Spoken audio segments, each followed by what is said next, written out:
বগুড়ার সান্তাহারে ট্রেন দুর্ঘটনার ২১ ঘন্টা পর স্বাভাবিক হয়েছে ট্রেন চলাচল। উদ্ধার অভিযান শেষে নতুন করে লাইন সচল করে চালু করা হয়েছে ট্রেন চলাচল। স্টেশন মাস্টারের গাফিলতির কারণে দুর্ঘটনা ঘটেছে বলে প্রাথমিকভাবে ধারণা করা হচ্ছে।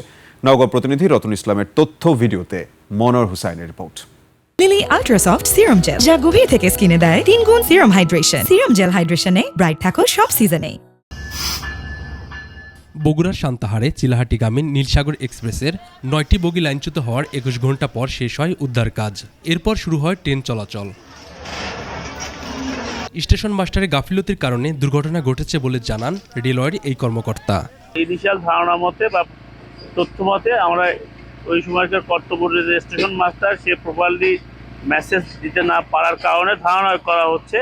ঈশ্বরদী ও পার্বতীপুর থেকে দুটি রিলিফ ট্রেন এনে শুরু করা হয় উদ্ধার অভিযান। গতকাল অ্যাক্সিডেন্ট হওয়ার পর থেকে আমাদের ঊর্ধ্বতন কর্তৃপক্ষের নির্দেশে পশ্চিমাঞ্চলের সর্বোচ্চ পর্যায়ের কর্মকর্তারা আমরা এখানে উপস্থিত হয়ে এই স্যালভেজ ওয়ার্কে সক্রিয় অংশগ্রহণ করেছে এবং আল্লাহর রহমতে আমরা এই 10টা 25-এ রেল লাইন ফিট দিতে পেরেছি সাময়িকভাবে বলতেছি এই কারণে এখন ফুল স্পিডে ট্রেন চলবে না, ট্রেন আসবে, ট্রেন থামবে এবং স্লো স্পিডে পার হবে। সারা রাত চেষ্টা চালিয়ে লাইন থেকে সরানো হয় ক্ষতিগ্রস্ত বগিগুলো, মেরামত করা হয় রেল লাইন।